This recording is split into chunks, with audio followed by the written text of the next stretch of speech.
Good afternoon, everybody. Welcome to the front porch. So glad to see you all. Here on the front porch, the idea is that it's as if we are sitting on our front porch just having a conversation, but the context is that we have important conversations on the front porch that they're not trivial, but they're here to move us and change us. I want to introduce our guests here on the front porch. First, Jim Watson, who's a member of First Unitarian Church, was born and raised in rural cotton and ranching country in West Texas.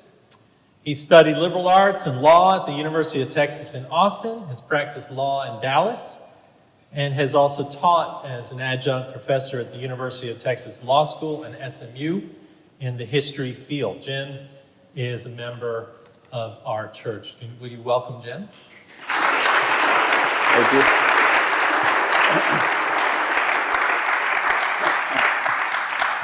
Pamela Campbell-Bailey is a published author, singer-songwriter. Pamela has an MFA degree in nonfiction creative writing from Queen's University in Charlotte, North Carolina, and a degree in business marketing from South Carolina State University.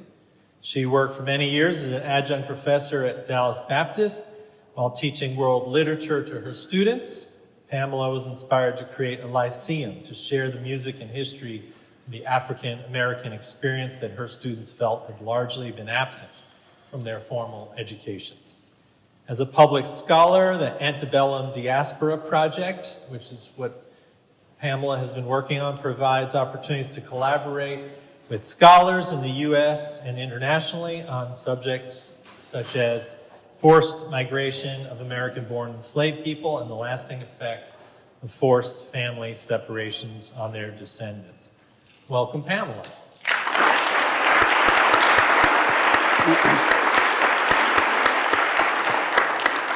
So we're going to cut pretty quickly to the chase here, and I just want to say that the reason Jim is in our church and in this seat here is because he and I met in a coffee line in Chautauqua, New York at the Chautauqua Institute. He turned around and said, "Who are you?" And I said, "Well, I'm the minister of a church in Dallas." And he said, "I live in Dallas." Jim has a knack for meeting people in the oddest places, and that is part of this story, right?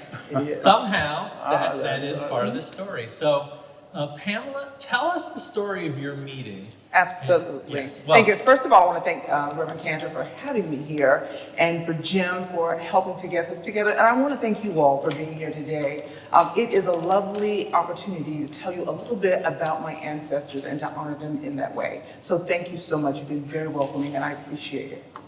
So our meeting, as we said, was a little serendipitous. A little bit about my background. I was raised in South Carolina, and I was raised near the places where my family had been enslaved. I didn't really know that other than through stories that my father told me or music that my mother gave me, that, this was sort of where my family had been for, many, many generations.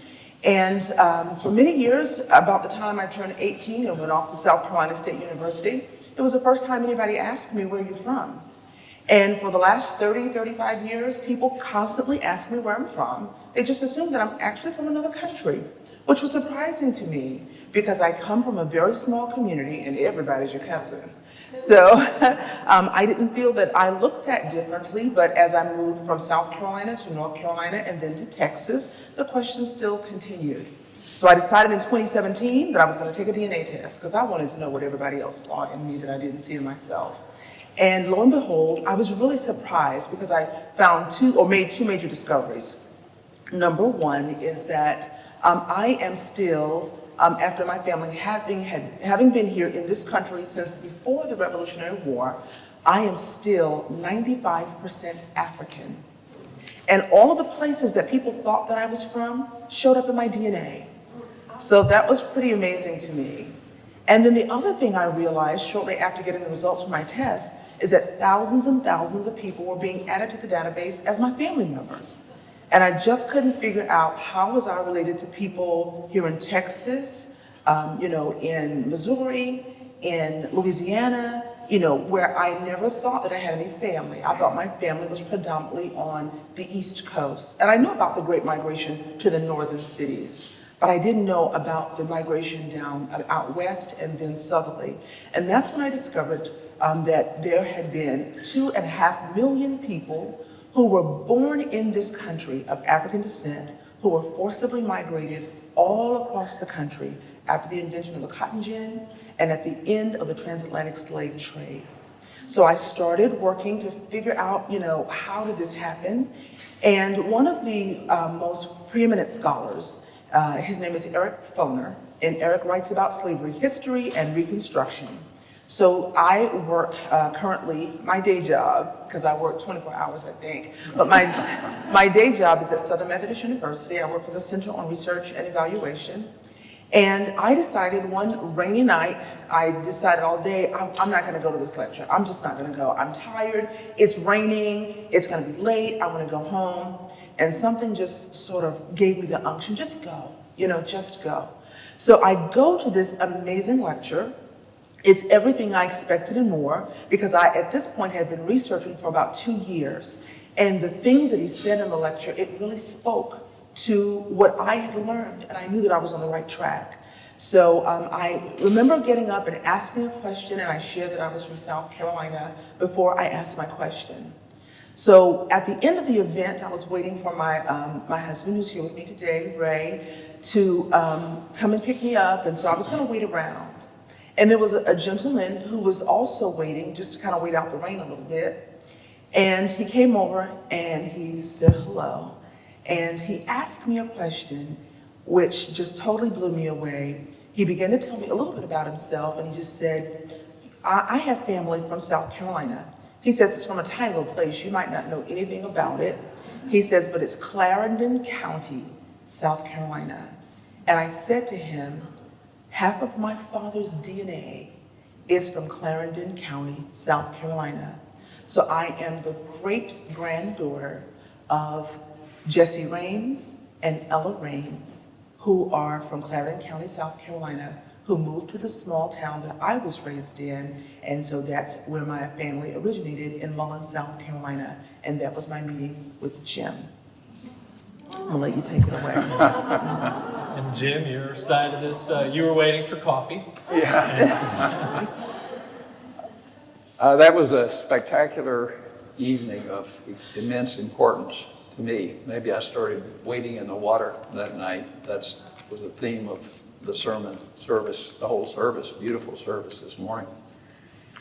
I have studied history much of my life, and Eric Foner, who was the lecturer, I knew to be the preeminent, he was really one of the first scholars who did honest scholarship about African American history in the South, and particularly in Reconstruction. There's a huge amount of dishonest history out there, particularly earlier. So I admired Foner and showed up for the event, and similar to, the serendipity of this is sort of wonderful. Similar to Pamela, I listened to it, I was thrilled with the presentation. And then I usually don't like to stand, I don't like to be around for the Q&As, because usually the Q is somebody there talking about themselves, mostly. They don't really have any. Which we're going to avoid later, right? Right. But I was sort of hemmed in. I was sitting, there were several people, I thought, well, I'm not going to disturb these people, and Foner was so good. I need to respect that. So I sat there. And then this extraordinary young woman starts presenting and telling some of the story you just heard there. And wow. Reminded me then of the first story that triggered my deep involvement in this. I was a young man, maybe my son's sitting right over here. Maybe Monty was even born then, and Monty's 56, I'm 83. So it was a while ago, but I was visiting with my family, 2 babies, at my mother and father's house in rural West Texas, right on the edge of cotton ranching country in the middle of nowhere. And as we were leaving, my mother motioned me very privately into her bedroom, and we went over to her chest of drawers, or as we call it, Chester drawers. I thought it was one guy, I thought it was Chester drawers.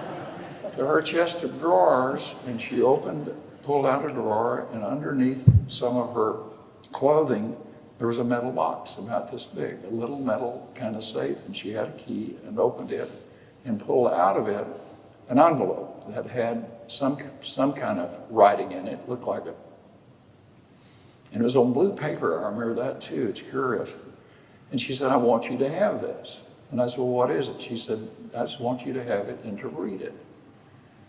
Well, we left, and in a few days I opened it and discovered in there, for the first time, I had no contemplation of this whatsoever, and here I was, well in my 20s, maybe close to 30, that it was a will of my great-great-grandfather. And the will was executed just before his death, 1861, in Alabama. And the will then, that's exactly about when the war was beginning, and it was the end of his life. And the will made it very clear that, elaborately spelled out, that he owned a significant amount of land and a significant number of slaves.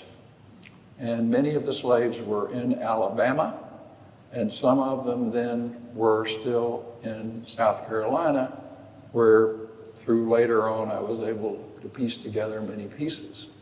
So I learned for the first time then that my family, it was my mother's side of my family, I was immensely close to them. I had my mother, like so many men, I thought my mother was, still do, the finest person I ever knew, you know. I loved her immensely. I was well loved. She had two brothers, neither of whom could have children, and so I was sort of the favorite nephew, and I was immensely close to these people, and I loved them as dearly as I could. And we had even named Monty, my son, sitting over there, Montgomery. That's his first name because that was my maternal mother's family name, and all my uncles who couldn't have children, I wanted Montgomery to be their name. Well, then suddenly here I am learning that this Montgomery family that I loved so dearly, it's not me, is it?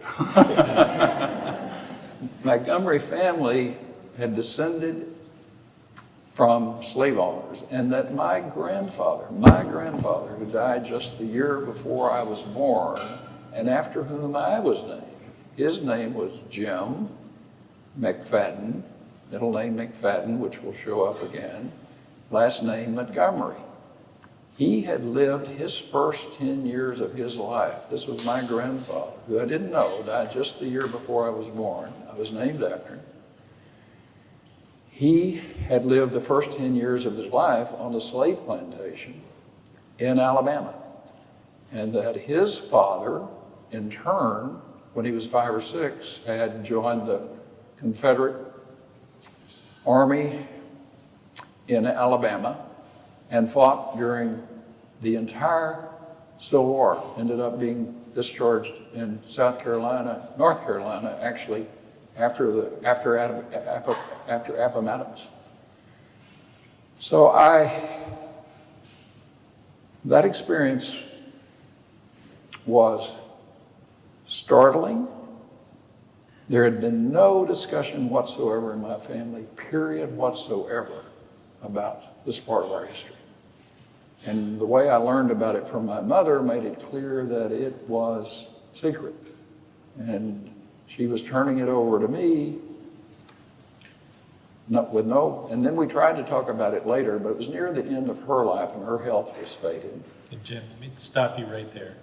So we've got two stories of two families trying to discover their past. Yeah. You've discovered more about your heritage and the location. You're discovering the slave owner past. And then let's get back to that meeting.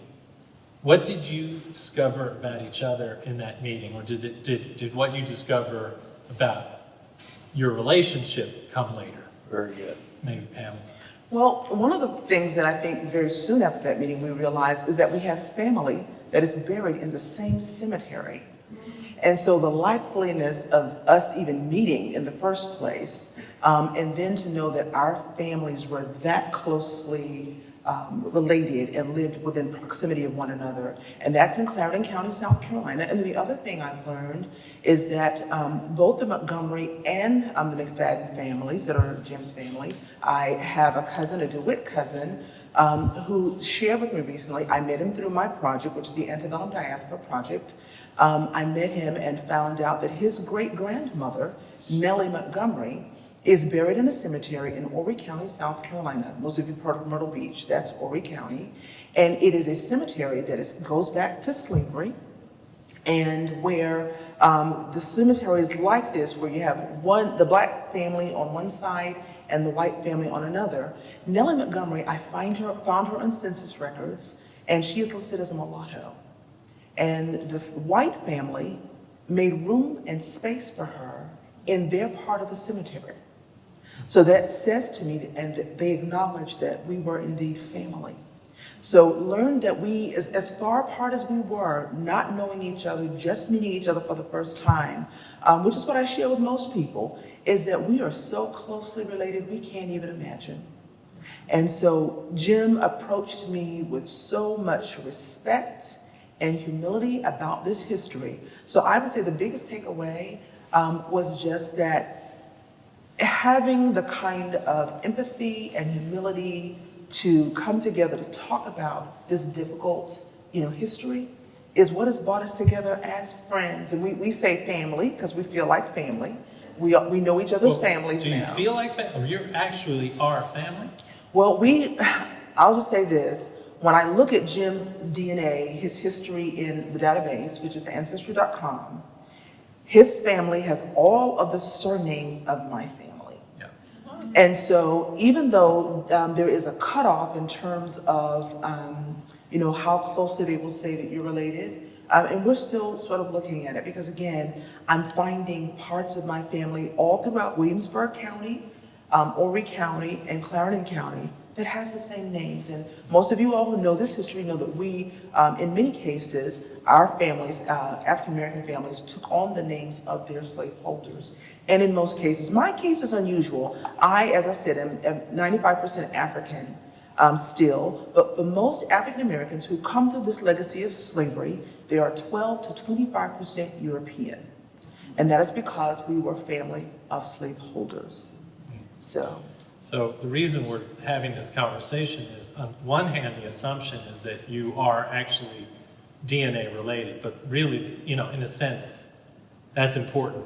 The other side of this is that if we roll back time, Jim's family were the owners of your family, or in that enslaved diagram. And there was violence, there was pain, there was suffering. And so what does it mean for each of you today to be sitting here these hundreds of years later as friends and family thinking back on that history? Let me elaborate a bit on the violence side of it. That, of course, is in many ways the most disturbing in the whole process of violence. But the particular violence, one of the things through Pamela's guidance, I have taken all the DNA testing and have received and discovered that I have at least a handful or more, and this is just through one service, a handful or more of probably third, fourth, and fifth cousins, and those are pretty good connections under the DNA. That the cousins where my DNA overlaps very strongly with theirs, and their DNA includes a significant portion of DNA from Northwest Africa, Nigeria, Guinea, and those sort of areas. So there is almost no question whatsoever that males in my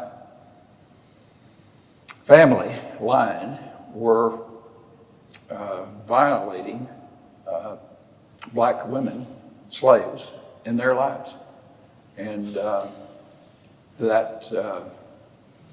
that evidence is not just,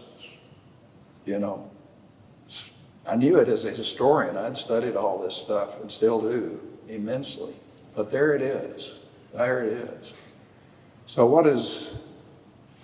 I'd like to end with that, because that's about all I can say about this at this stage, and switch to Pamela and then. Well, one of the things that I was amazed at, so when Jim, we met at a different occasion at SMU, and he brought some documents, a copy of the document that his mother had given to him, and we were talking about that, and so if you can imagine, since my family has been here on several sides since before the Revolutionary War, it's an immense family, and so when my family tree, people everywhere. So when I knew that I'd grown up in a town that had some McFaddens in it. I knew a few Montgomerys, but it just never clicked. So when he gave me the information and said, Pamela, I would love to be able to find my information. So as much as you can give back to, African-American people so they can use this as a starting point for their research, that's what I'd like to happen. And I'm like, I know, this just sounds so strangely familiar. So then I just decided to go back and look at my family tree. So I shared with you at the beginning of this that I am the granddaughter of Ella Prince Rames. Well, Ella Prince's mother was Nancy McFadden. So my great-grandmother's mother was born into slavery, as were her parents, and they were enslaved by the McFaddens in Clarendon County. And so, again, it was just such, to me, almost overwhelming evidence that, oh my gosh, that our families were this closely related in all the same places and spaces. And again, for me, the big thing is that, as you've heard, Jim doesn't soft pedal truth. He tells the thing like it is. And for me, being a descendant of enslaved people and understanding and knowing through all history, all of their struggles and the things they have endured, it became a bonding agent. And like I said, we're friends and family for sure. So there's a quality of, is there a quality of redemption in this for both of you? And I want to be clear, it's not guilt. Let me just say that before you answer. One of the things that people, I would say on the other side of this history, are sometimes a little timid or a little afraid to talk about this history because they feel guilty about this history. And when I say to them, you weren't there. I wasn't there and you were not there. So we don't, as Megan Smolyanek, who's an amazing genealogist, says, we don't get to necessarily laud all the amazing things that our ancestors did, and we also don't get to take the blame. But what we do is take the responsibility of knowing that if you have information that you can share about your family that would help people like me find my family, because again, between 1810 and 1865, at the end of slavery, there were 4 million African-American people who were born in this country during that time, during emancipation. 2.5 million of those people have been forcibly migrated, either across the state or across state lines. And so what most people don't realize is that our families were separated forever. They were separated forever. And so to this day, we don't know our family in Louisiana or Mississippi or Alabama or Georgia. But in order for people to really sort of rally around this cause of reconnecting families, gotta get rid of the guilt, gotta get rid of the shame. which is very different from redemption. I'm not sure what redemption is. I've been searching for the right words, the right descriptions of the feelings that all of this has generated. Pamela's been spectacularly helpful in that, making it very clear to me that her attitude was not one of finding me today individually guilty. Fortunately, Pamela's become good friends with many of my kids and grandkids, and in fact, it was one of my granddaughters who was at college. Fortunately, within my family, once I learned this information, it has been open book. I mean, I have told everybody in my family, we tried to figure out when did we start talking about it, but as soon as my children could understand it, I have a sister with a big family, and so we've all shared that information widely.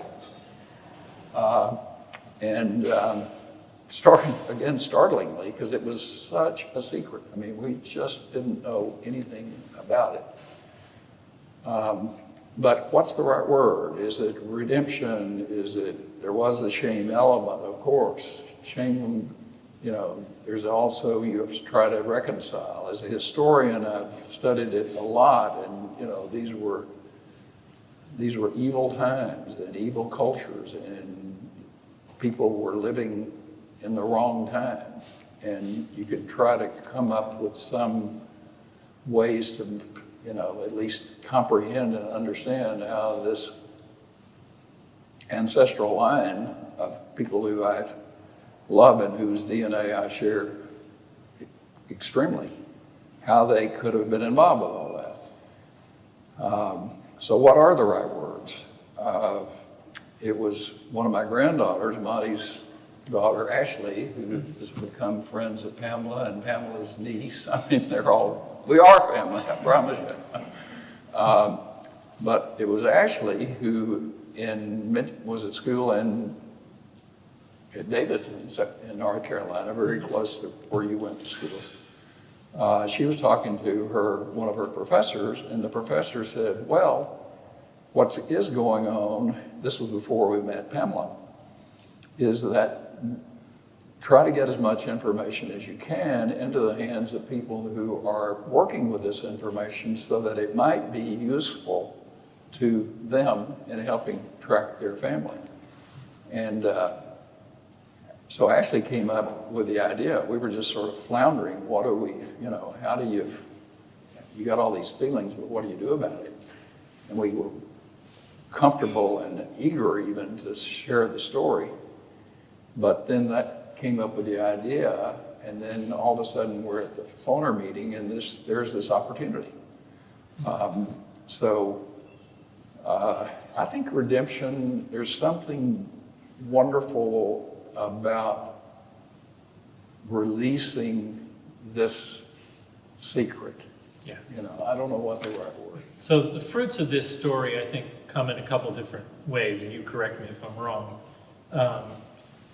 There's been a lot of washing of stories of slavery, right? Even back in Frederick Douglass named those who attempted to wash slavery apostles of forgetfulness, who built monuments to their willful amnesia. Willful amnesia. And so if Frederick Douglass is talking about that back then, we got that in spades now, right?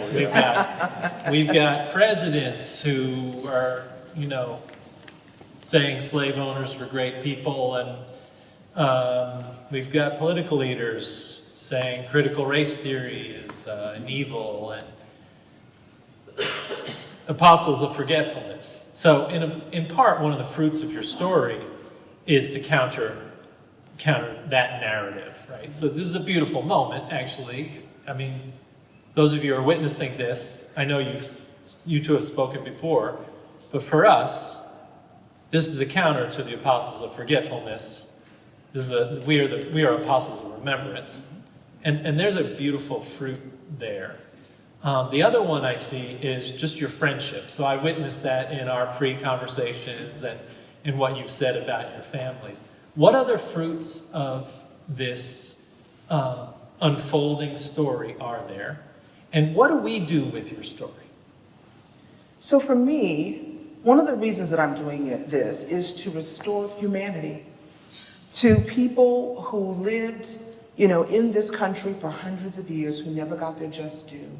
And I want people to understand that when, we tell stories about forced migration, that literally means, I've had the blessing of being married to my husband for 31 years. We got married when we were 7, right? And, He looks a little older. and the thought that, the average marriage of Black people on plantations lasted about 8 years. And it wasn't because marriages fell apart. It was because partners were sold away. I think about the fact that I've had the blessing of raising 2 amazing children. Both of my kids are SMU grads. My son went to graduate school at Yale University. My daughter, who's my photographer, who's doing the work for me today, just graduated from Southern Methodist University. But I realize this informs my humanity, and it connects me because I've had the blessing of raising my own children. And being in places and spaces that my family could have never imagined.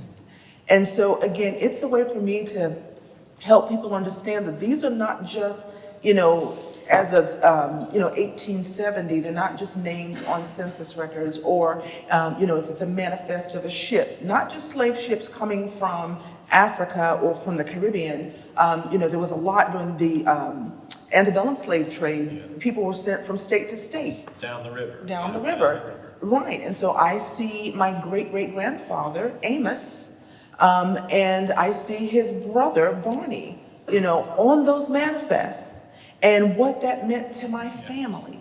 So it is just, like I said, for me, just a way of restoring. That's one of the fruits for people to be reunited with this history, to see my people as fully human, and again, just to understand that some of the songs, some of the stories that you've heard, all of these years, they're related to this history. Can I do a little bit of something? You're going to sing for I'm us? going to sing. Yeah, you're a singer-songwriter. Oh, yeah. If you want to do that. But there's a song that I would venture that everybody in this room knows. I'm going to ask for you to raise your hands. If you've ever heard the song Kumbaya. Surely. Okay. I'm going to ask Half you. of these people were marching in the 60s. Come on. Okay. But probably before the 60s, if you were a Girl Scout or a Boy Scout, is that where you learned it? Raise your hand if you've learned it there. Okay. How many people have sort of the idea that Kumbaya, basically means we're going to have a come to Jesus meeting and we're going to get along? That's what most people understand. And that is not what the song means, right? So what Kumbaya means to my family and people who were enslaved in the Carolinas and on seacoast islands from North Carolina, South Carolina, Georgia, and Florida. Kumbaya comes from the Gitchagala culture. There were people who were isolated on these seacoast islands, and they were coming from several different countries in Africa, so they didn't have a common language. So they were brilliant enough to infuse English with several different words, well, about 4,000 words from within the different cultures, so that they could speak in the presence of a slave master without the slave master knowing what they were talking about. So Kumbaya is actually a direct request to God that we are going through so much hurt and pain and turmoil that Kumbaya would just come by here. So, and it was done in a call and a response way. So somebody would say, "Somebody needs you, Lord," and the rest of the folks would say, "Kumbaya, somebody needs you, Lord. Kumbaya, somebody needs you, Lord. Kumbaya, oh Lord, Kumbaya." So there is, if you all don't know this, there is for every slaveholding state, there is in the Library of Congress, you can find it online, loc.gov, it is slavery narratives. So these are people who were alive in the 1930s. as a part of the Federal Writers Project. They went around to communities and they recorded interviews with formerly enslaved people that had been children. I have several family members that were included in those recordings, including my great-grandmother, Elvira Grant, her older brother. And I've been able to visit that plantation. So he tells a story in this slave narrative from South Carolina about seeing his mother stripped and whipped and tied to a post on a plantation that I got to visit just a few months before I got a chance to meet Jim. And so she was known as a healer on the plantation. So when somebody was in her predicament, she was the person who prepared the herbs and the salves to sort of help heal, the whipped places on the body. So when I saw that, I imagined, the other women from her community untying her from that post and taking her to one of those rough cabins and singing over her as they were trying to help heal her. We're down here praying, Lord, kumbaya. We're down here praying, Lord, kumbaya. We're down here praying, Lord, kumbaya. Oh, Lord, kumbaya.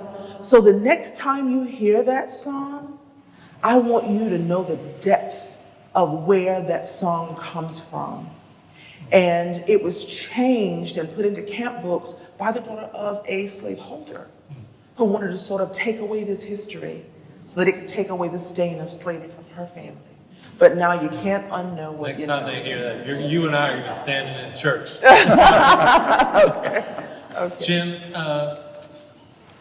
what comes out of this story that you and Pamela are in for you? What are the fruits? Well, it's an ongoing story. Yeah. And this is one of the fruits. I'm delighted and thrilled and proud of our church and our community to be hosting us. Thank you, Daniel, for arranging it, and thank you, Pamela, again and again and again for so many things. Pamela and I talk about it as to where do we go from here. Part of what I've done with it, and I know my family's done with it, is to tell the story widely among whatever communities we're a part of. I'm at a book club of mostly old men. Been meeting for 25 or 30 years, a bunch of terrific guys, of course.